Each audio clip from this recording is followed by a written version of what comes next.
Welcome to the FPL USA Press Play Podcast.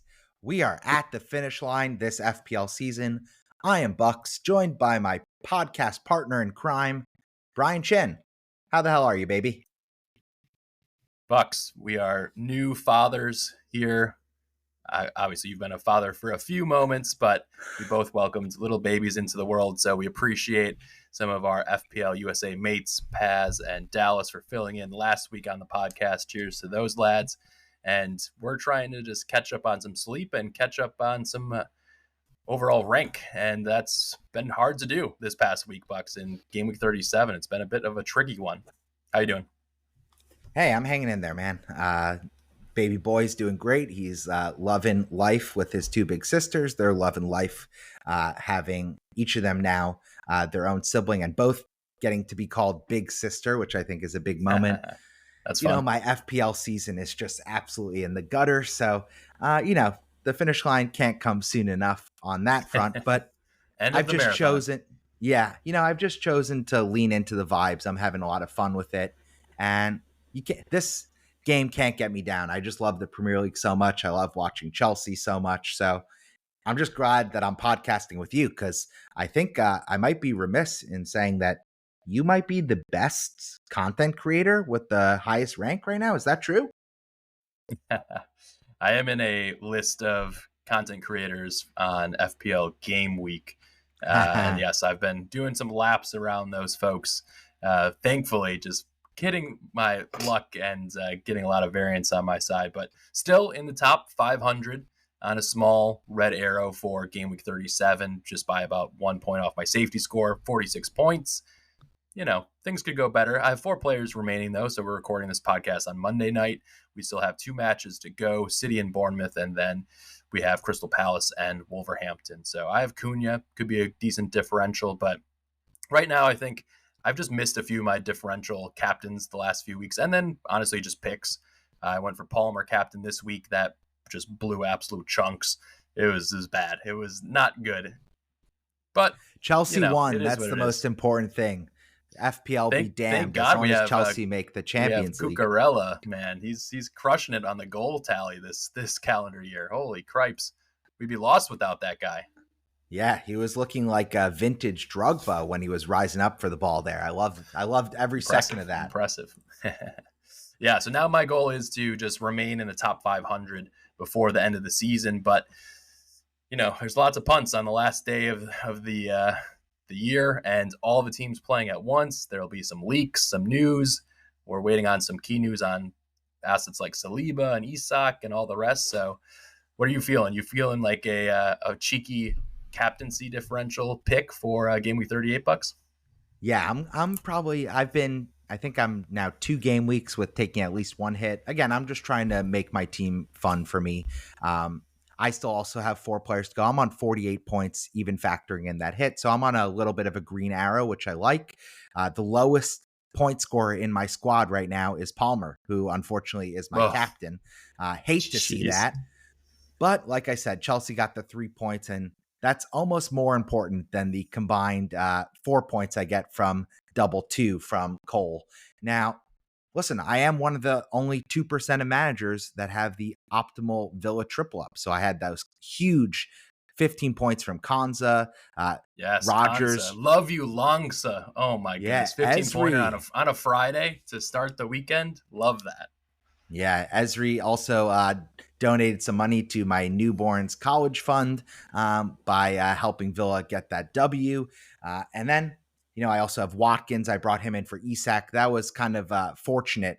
Fortune favors the bold with that silly hit that I took, because Isak. Where's Eddie Howe in his presser? Like, can you mention something at all? What a fraud that guy is. I mean, he's having his best season as a manager by far, but his press conferences are still in the relegation zone for sure. Yeah, not to mention all those owners who went with double Arsenal defense or started one of their Arsenal defenders. I was like, I don't know if I rate this. Like, Newcastle has played them pretty tightly. They beat them in the FA Cup, and then to not have Isak in the side and just the corpse of Callum Wilson, who has scored 0 goals this year. 0. For Newcastle. That's crazy. So yeah, that's unfortunate, even off the bench. But yeah, there's some jam that happened all across the weekend, like there always is. Like there always Yeah, is. I and have it feels more it feels bigger because we only have, one. 12 Yeah, matches left to go this season. very So, true. again, we're both on mediocre scores, it sounds like, in game week 37, 2 matches to go. I think each of us have 4 players. Listen, if KDB gets benched, I won't be crying uncle, because I got Alonga with 5 points, and then I also have Kiwi 7 points, 1 and 2 on Ooh, my bench. So where's the bench if boost when you need it? yeah, if Munoz and KDB want to just start their vacations early, that will be, you won't hear me saying two nothings about that. I would be pretty happy about that. I'll take points any way I can get them at this rate. I mean, Munoz could be drunk. He could still be partying because all of the Crystal Palace lads are celebrating their first cup in over 100 years. So very impressive Yeah. for Crystal Palace to pull off the upset. Mr. Henderson with his cap on puts a great performances, saves a penalty kick versus Marmouche, and there's a couple other big moments. He played out of his skin, and yeah, really, really like the epitome of the FA Cup is having some of these other teams across England pull off the upsets against the big dogs. So you love to see it. Yeah, that was heritage. Congratulations to Crystal Palace. Congratulations to the fans. Long time coming. And I think Ollie Glasner has really put himself into the conversation for among the best in the Premier League. He's really done a bang up job in South London for the Eagles. And you know what? Dean Henderson was not only my man of the match watching the game, but he also had the shithouse moment of the match post game where, Pep Guardiola, he's trying to go over and congratulate him. Pep kind of wags his finger at him, and Dean Henderson gives him the business, which I fucking loved. That was awesome to see. So, you know what, Pep? No trophies this season. You got to take your medicine a little bit. And so you can't be going after former Manchester United players and thinking they're not going to be clapping back to you with the silverware. Come on now. Not to mention, there's a chance that they miss Champions League if they don't take care of business over these last couple matches. But I still probably would favor City to make one of those 5 spots. A very small chance, let's Yeah. say. But yeah, it's going to be if a they really could help fun out Chelsea and have a loss tomorrow to Bournemouth, that would be exciting going Oh into my the last God. day. Don't get me too excited here. I cannot have baby number 4. Now, I will just say that we are in line for the most amazing next 10 days of football, because I think on May 21st, on Wednesday, there's the Europa League final between Manchester United and Tottenham Hotspurs. That will be a very important match to define the success of both their team seasons, because without that victory, I think probably Postecoglou is getting fired. And, I don't know where the investment dollars are coming from either of those teams should they fail to qualify for Champions League. It's just been an absolute shitstorm of a season for both those fan bases. And then we have game week 38. United are really looking to make some early transfer moves as soon as that window opens. Cunha is rumored. I think Mbomo just got his price. Yeah, they said Mbomo million. Also. Yeah, I saw that. Those are some big players that you would really rate coming into a team alongside. How are they going to finance it? If they don't have any European, win. Yeah, yep, they got to win. That'll be interesting. They should be relegated, if not for the relegation team, since this new dreamy head coach came in. Yeah, now, I guess just the rest of Europe just sucks at football this year. Is that what it is? Like to see both Spurs and United into the final, or is it just? I think it's just it's a really important in cups. Yeah, it's just a really important reminder of how competitive and how much better the Premier League is than really any other league. It's just so dynamic. Preach. So complete. Preach. I mean, you look, there's the, La Liga is said to be one of the top leagues. It's really only a 4-team league on the best of seasons. Serie A, maybe 4 teams. 2 maybe teams 5 that matter teams. There. Yeah. So, I mean, you just look at it, top to bottom of the Premier League, you can get gotten any game week. I mean, even West Ham have been plucky of late. So you just never know. There's no weekends off in the Premier League, and it just I will happily admit as well that I'm a homer. I love the Premier League, so I will put them pound for pound up against any of these other crapshoot leagues. But and I watched Inter Miami with one of my buddies, and I had to go take a walk at the 30-minute minute mark. It was so brutal. It was like you watch Sunday league matches in the UK that are higher caliber than that match was. So let's transition, though. I think, we're both in the upper to mid 40s in game week 37.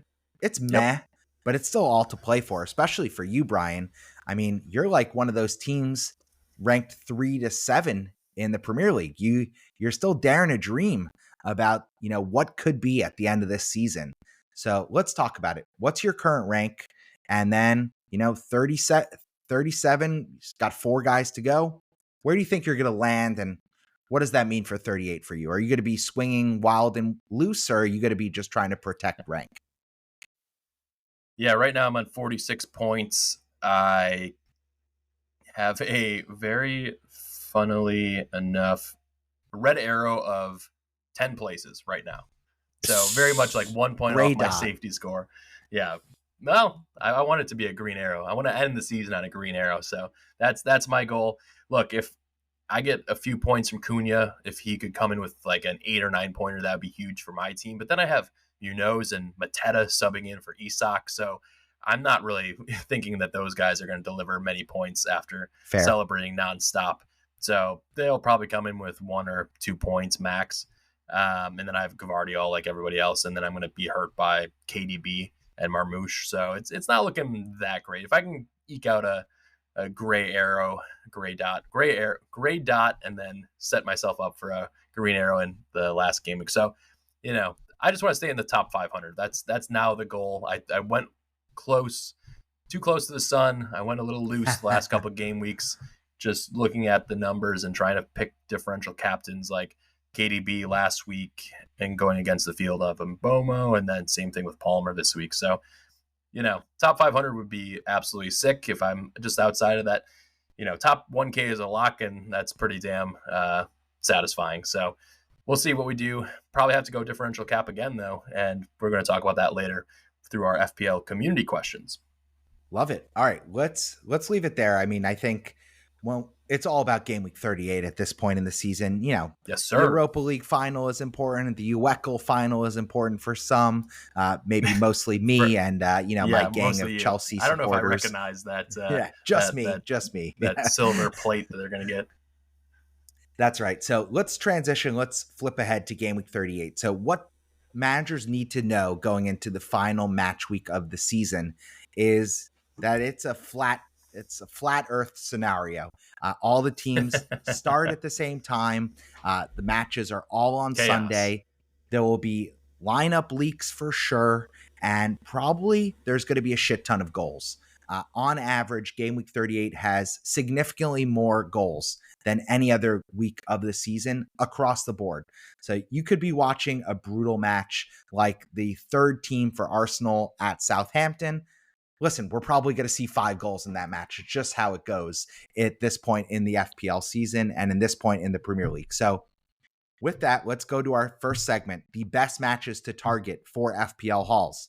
And I think when you look at it, it's actually gotten quite difficult based on some of the press conferences because we're hearing that Liverpool might be resting. Arsenal might be on the beach now. They're actually literally on the beach. I think they were given trips.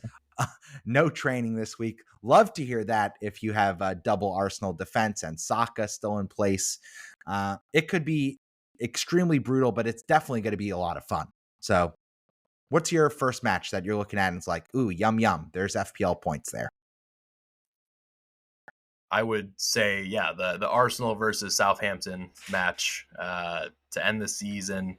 Maybe Arteta can end on a high note, but now that there's these rumors of potential rotation, that's brutal. Fuck all to play for. There's no trophy for second place. They're Sorry, Mikel Arteta. Once again, so that's unfortunate because I have Kiwi, I have Raya. I was looking at Saka cap, but now I'm thinking, man, I don't know if these guys are going to play past 45 minutes, and so that is disheartening to say the least. And I think we're gonna see some of those brutal kind of early subs.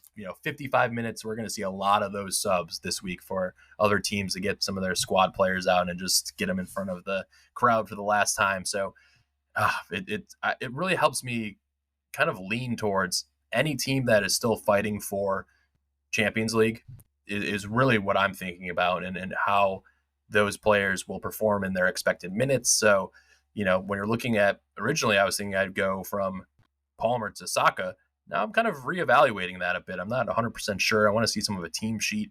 So it's definitely tricky. And most managers only have 1 or 2 free transfers max. So it's going to be very much a wake up, fire up the laptop, open up 5 tabs, get a lot of these leaks refreshed, have a different Only scenarios 5? played out. But yeah, I mean, I think that's going to be tough for the Arsenal squad to, get that clean sheet. So, I mean, I could go against Arsenal and just fade both Raya and Kiwi and start my Kansa Martinez, who have come in huge for me. 3 clean sheets, I think, in the last 4 matches. I've been very fortunate to have Kansa and Emi Martinez, and he might leave the Premier League after this match. This might be his last one. There's some rumors that he's going to exit and go to Saudi or something. So there's rumors in Manchester United too. What? Wow, that would be something else. So what are your thoughts? Is that the best game, or do you see another fixture on the ticker that is better for FPL points? Yeah, so you took the words out of my mouth. I think Aston Villa at Manchester United, despite being away, is probably the jump off the page fixture to target for FPL returns. Manchester United have nothing even after United really played Chelsea tough when they didn't need to. Well, I think I'll tell you why that is, because they were. You think it was them stretching their legs, getting they were ready, problem solving for the final, and I think once the final happens, if they win, they'll be on the piss all week celebrating, and if they lose, I mean, it will just be like a dark cloud, which is normally the state of affairs in Manchester, will be over that entire building and over the team. And I think the fact that it's home actually might hurt United, especially if they lose, because I'm rooting for them to lose so I can start my 3 Villa assets with more confidence and then fade Arsenal. We'll as see. A Chelsea fan, I cannot bear to see Spurs win anything. They're so undeserving. So I think that's the obvious one. I think Aston Villa will come in extremely motivated. They do not hold their destiny in their own hands, so they just need to go out and just put United to the sword. And so I think they're going to be very motivated. United will not be, despite it being an away match for Villa. They have to be heavy favorites. I would like to have a triple up. Thankfully, I already do. And I think you start those guys with confidence. And potentially Watkins could be captaincy as a differential. There's one more match that I think really looks great on paper. That's Leicester at Bournemouth. Now, I know Bournemouth assets have been sold off in droves going into the final stretch of the season. They've had a couple really tough matches now, but they are going to look to put on a performance in front of their home crowd. This is the second season in a row where they are setting an all-time club record for Premier League finish and Premier League points. And so why not run out and score a shit ton of goals against lowly Leicester, who have absolutely nothing to play for? They got their Super Bowl in Jamie Vardy scoring his 200th goal in the final home match for them. 500 appearances for the team. He's an absolute legend. He deserves a statue outside of the King Power Stadium, going from the Beer League all the way towards Man of the Season when they won it all against the largest of odds. So those are the two matches. £1 million transfer coming in to Leicester joke. over a dozen years served. Red Bulls kicking down corner flags, scoring goals, being a shithouse master, blowing his final whistle and sunsetting his career in Leicester, one of the best foxes ever. So that was definitely cool to see. And I saw a few people around the timeline on X brought him in, going with the Vardy captaincy. Yeah, very very fun there. And you'd be laughing because that was a great pick compared to the rest of the field. For captaincy. 12-pointer, I think. That's 24 points at this point in the season as a differential is nothing to sneeze at. Yeah, I think it was only 8, but yeah. All right. What's math here? This is vibes. Triple vibes captain. You were shouting out the Vardy triple captain, weren't you? That's what Eamon is going to be looking for. Some of the people who have held chips are dreaming to land a differential like that in 38. Now, switching to the kind of popcorn-worthy matches, I really think there's only 2. Manchester City at Fulham. Now, on paper, this looks like a pretty easy match for Manchester City, But historically, Fulham has actually been one of those bugaboo teams for Pep Guardiola. And there's absolutely no way that Marco Silva is going to let Manchester City come into the Craven Cottage and just have a field day against his Fulham Whites. So I think that this is a really tight contest.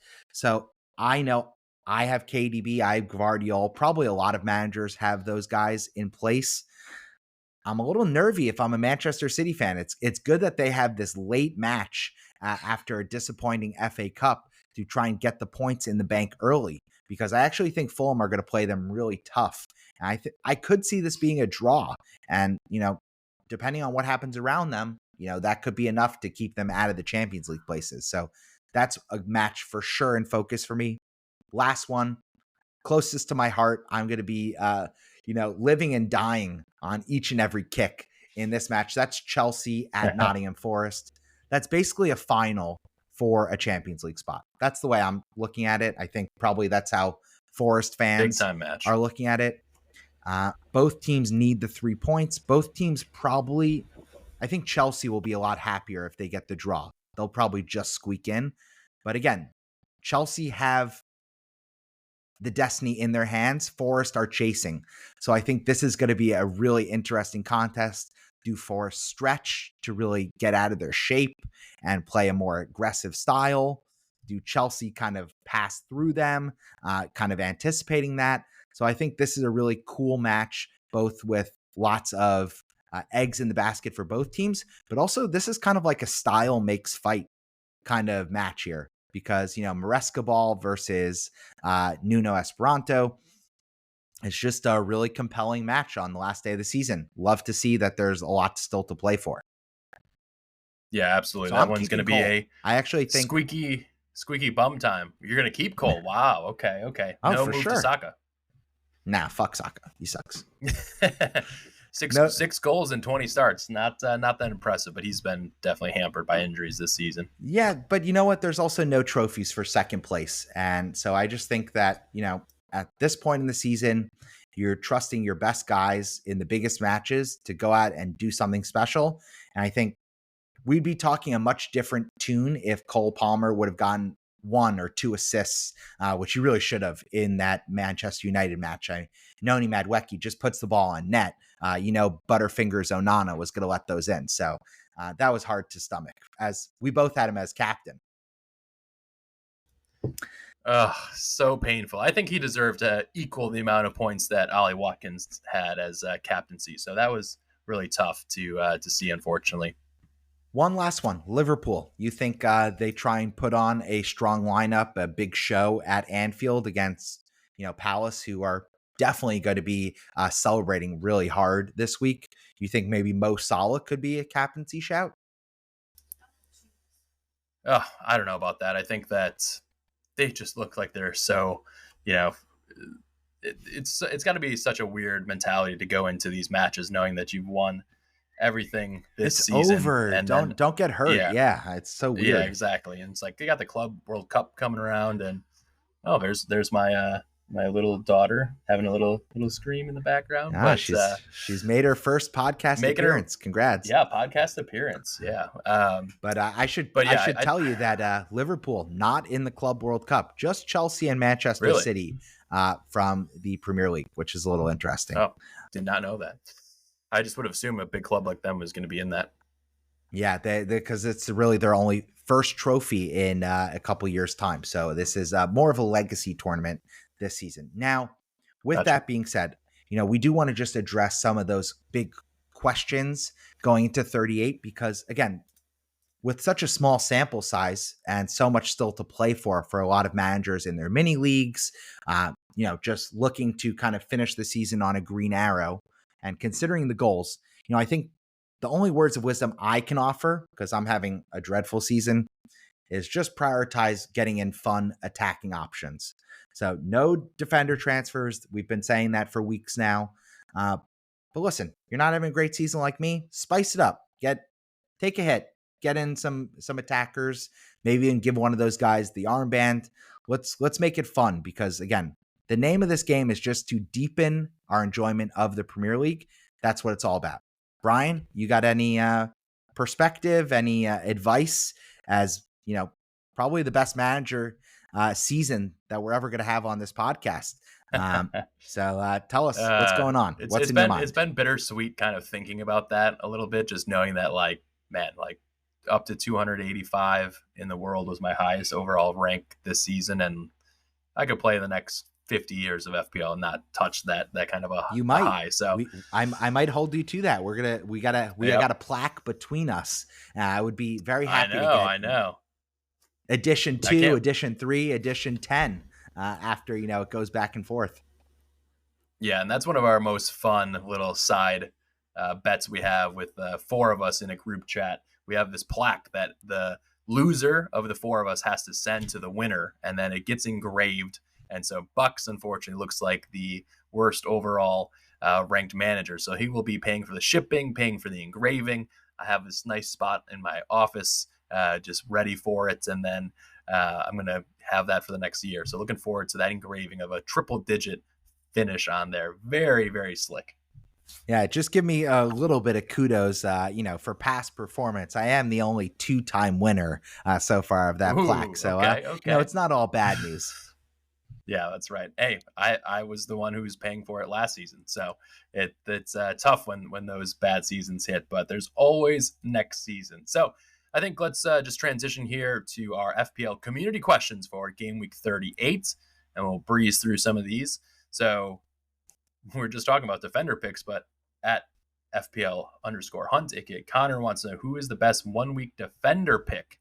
So I think he has Saliba, and he's really thinking about making a defensive transfer. And that's tough because anybody who has Saliba or maybe even Isak, we're still unsure what's going on with him. But would you go with Ben White, or is there another defender out there that really you think can hit double digits this game week?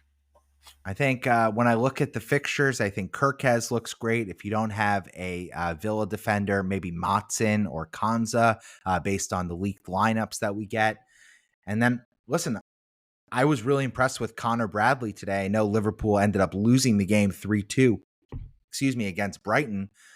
Why not go with a lowly owned option like that?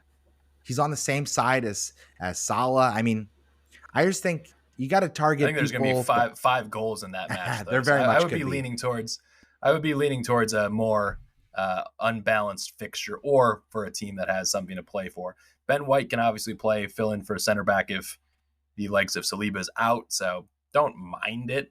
He hasn't played much football this year, though, so I don't think you're going to find those attacking returns.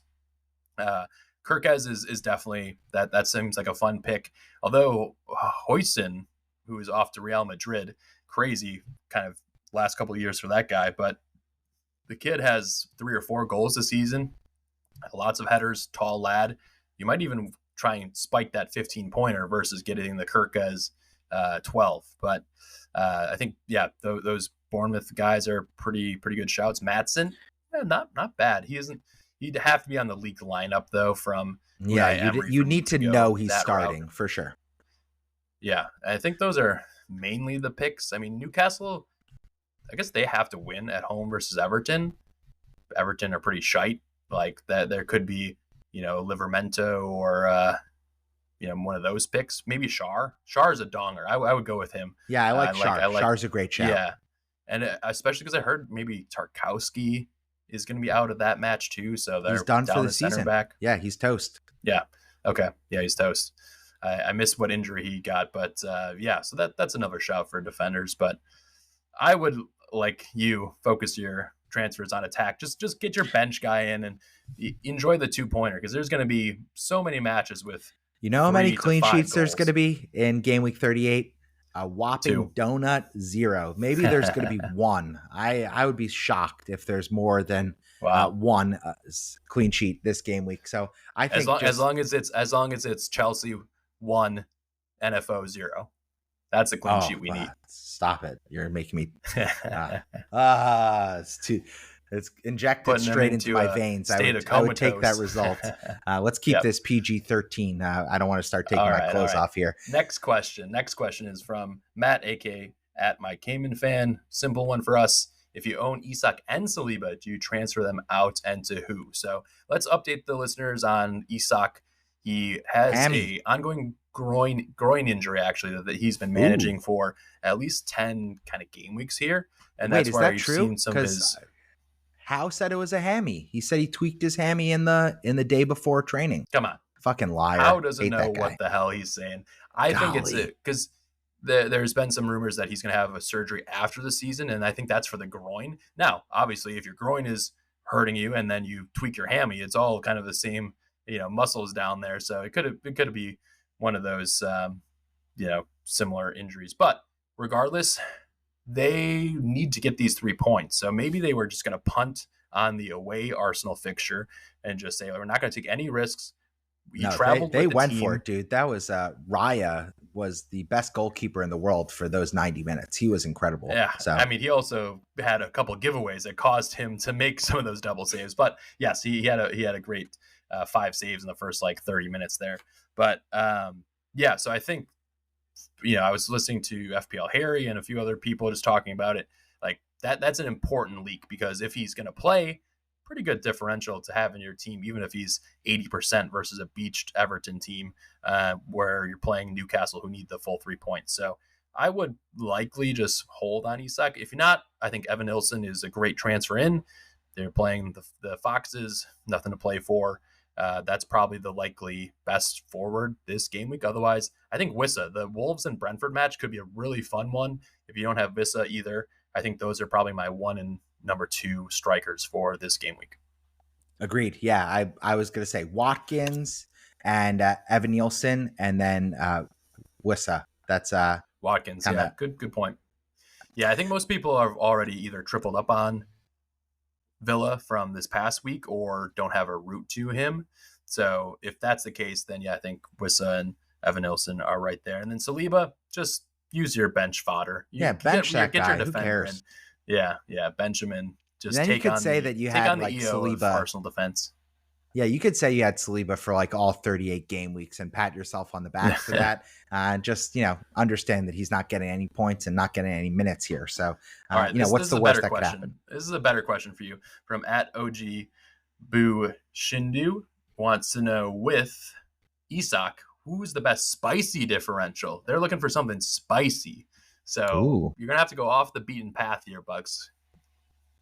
I'm bringing up the fantasy page. I like Gakpo. I'm going to shout him out again. He's been on a little bit of a cold streak. This could be a get right match against. You know what? Actually, the Palace players don't really drink. They're all goody two shoes choir boys. So maybe that's not as spicy as we're looking for. Why not Strand Larson? You know what? Cunha's getting all the love. This could be a Strand kind of game. He strings together the strands of glory in game week 38 for your team.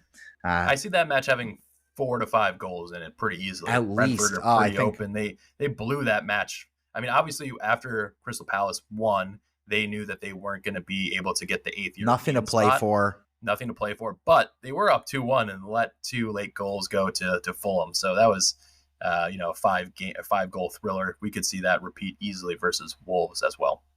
And you know what? If we do get the leaked lineup and it turns out Isak is for sure ruled out, I honestly don't hate Callum Wilson. He needs a goal this season. I mean, the guy he can't fade into the abyss in such a way where he gets a 0-goal season. I would assume. Yeah, and he was trolling Mikel Antonio, who we hope he gets better soon, a couple seasons ago for his horrible performance. And then this guy's just going to wear an L of a 0-goal season. So, I mean, again, just targeting the teams that have motivation versus teams without it, I think is a good kind of keep it simple, stupid strategy. And when you look at the midfielders, I think we're actually spoiled for affordable differential choices there because, like Jacob Murphy, Gordon, we got Clivert. I think those guys are all of a sudden back on the menu in a big way. Semenyo. I don't hate it. Yep. All right, last 2 questions here are about captaincy, and then we can transition into our transfer plans and captaincy shouts section to end the pod. But Abdullah, aka @Bangla_FPL, says, I still have my triple captain left. Who do I use it on? My goodness. Saka if he starts, Mo versus Drunk Palace, or do I go rogue with somebody like Bowen, Evan Nilsson, Clivert, and then at FPL Paz wants to know best captain outside of Salah. So, wow, lots of options. Kudos to you if you kept your triple captain all the way to game week 38. What discipline. That's just extra incentive. The only thing that's not fun, though, about the game week 38 triple cap is like you're looking at all these different options, 4 or 5 different options. There's no clear-cut answer, and you'll be in real time watching your second and third choice for triple cap, scoring goals potentially at the same time while you're watching your triple captain. So it gets a little bit chaotic there. And Bucks, what's your setup going to be with the screens? Are we talking big screen, double laptop, iPad? You got all the kids running around. What's your setup going to be like, mate? I'm calling in the reinforcements in the form of the grandparents so I could really lock in. And yeah, listen, we are not financial advisors here, but if there was ever a time to place your first goal scorers parlay, game week 38 is sure the time to do it. Just to answer the question, I like Watkins. I think, nice. There's nothing to play for United. I think they're going to trot out some of the academy guys at home just to give the fans something to cheer about. And Villa absolutely need this game in the worst way. So I think they try and really embarrass the Red Devils. So I like that one outside of Salah. I don't hate Jared Bowen. He's on a ridiculous run of good form against Ipswich. Did you see his goal?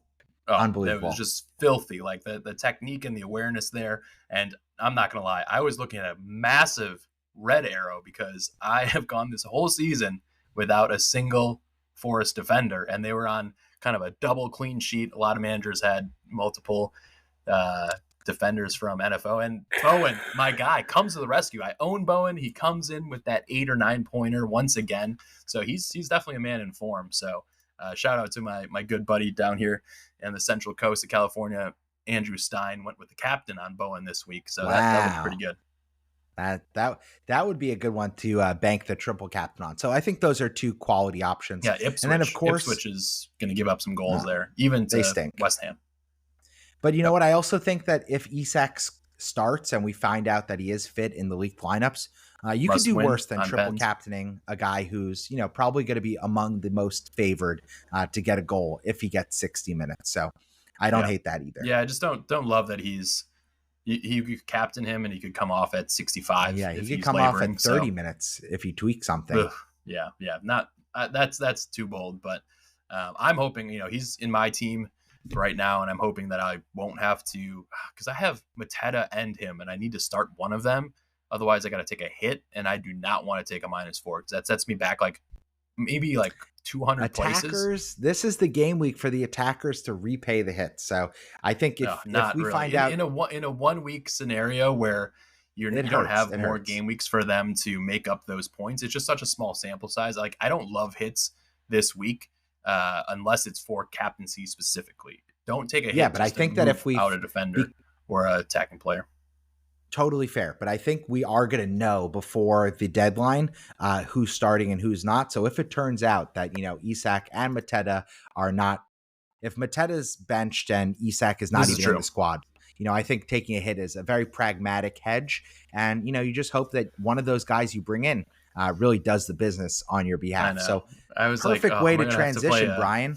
We're almost like pros at this point. Yeah. All right, let's go. Final segment. Captaincy plans and transfer plans and captaincy shouts. There we go. All right, we love this section. Just for a few minutes here to get out. I originally was planning to go for Palmer to Saka, but now I'm wavering on that a bit, and so I have no idea what I will do with my transfer. Gross. I just have one, so I think if I end up keeping Cole Palmer and fading Saka, then I will probably move for Evan Nilsson in for the likes of Mateta. And that's probably what I'll do there. He's not on pens, but a good fixture, and he's been playing pretty well. He's going to be pretty highly owned. He's cheap.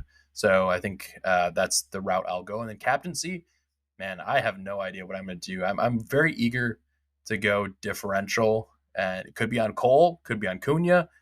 I don't know. I'm not sure what I'm going to do. So we'll have to report back here before the deadline, and I'll post on social. What about you, Bucks? What's the plan? You taking I'm going to keep it super simple. I'm going to captain Ollie Watkins. Again, a lot of motivation for him to put on a performance.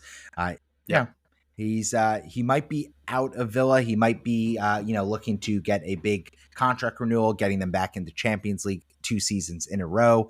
So I think he has a lot personally to play for, and of course Villa have a lot on the line in that match against nothing going on Manchester United. So I like that. Now, if I was going to pick someone from a home match, really my only option at this point, since I sold Salah, I faded him, would be to captain Cunha. So I like that option, but I also have Vissa, and he's just been on an absolute heater. So I think one of my 3 forwards is going to carry the armband. I'm leaning right now. My bus team has Watkins holding it.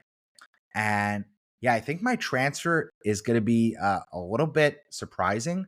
I have Alanga and Rogers and Cole, and listen, my season is done. Who cares? I have KDB. I'm going to go KDB, I think, to either Kluivert, Bowen, or Gordon. Right now, if you made me make a decision, I'd go Kluivert because he gets the penalties and because he gets the home match. So I really like that.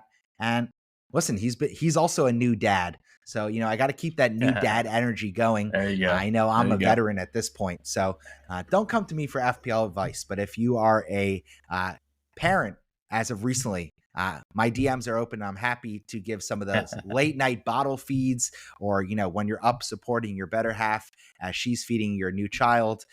Be in touch. I'm happy to give you any tricks that I've learned along the way with kid number 3 now. Sheesh. Yeah, man, you just moved from the man-to-man to zone defense. We got our starting 5, which I'm really excited about. Squad ride. All right, now Bucks, listen, tell the listeners. Chelsea needs to do the business. I think for me, that's the most important. I will not be having a 4th child, but the vibes will just be absolutely immaculate in my household if they can make Champions League and just do it right in Nottingham Forest's face. I would love that so much. Attaboy. All right, let's get out of here. Bucks, tell the listeners where to find you and where to find us. Yeah, I'm Bucks. You can find me on social at FPL USA Bucks. Having my worst ever season, but I'm going to come back stronger from it going into next season. Let's pass it to you, Brian, and let's also make sure to shout out Black Wolf, who we want to just send full messages of getting well. He's kind of the rock of the hashtag FPL USA community. So he's just a little bit in the background right now as he focuses on his mentals and his health. So, of course, Dan, we want to send you love. He's at FPL_Black Wolf. Chin, get us out of here. Where are you? What's this podcast? What's the dream for 38? Yep, you can find me at FPL USA Brian. And if you don't mind, we just started posting more videos on YouTube.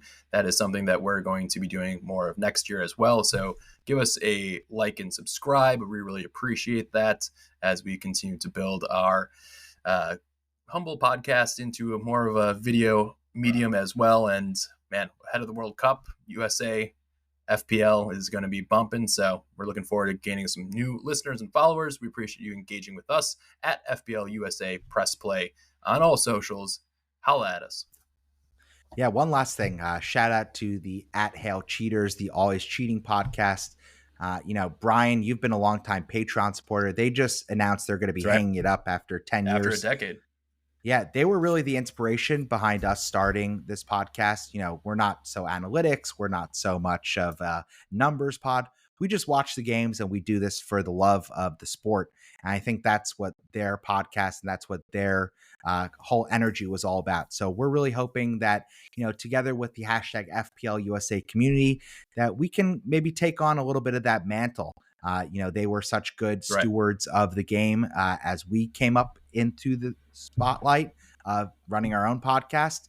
And so we've had them both on as guests. So, we really want to just appreciate and shout out all their hard work and their efforts because the content creation game is a grind.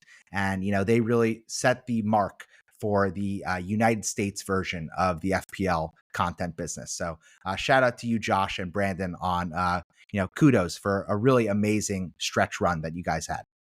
Yeah, that's right. We're going to miss those guys coming at us a couple times weekly. But, if you're looking for additional FPL content, hopefully you'll check our podcast out.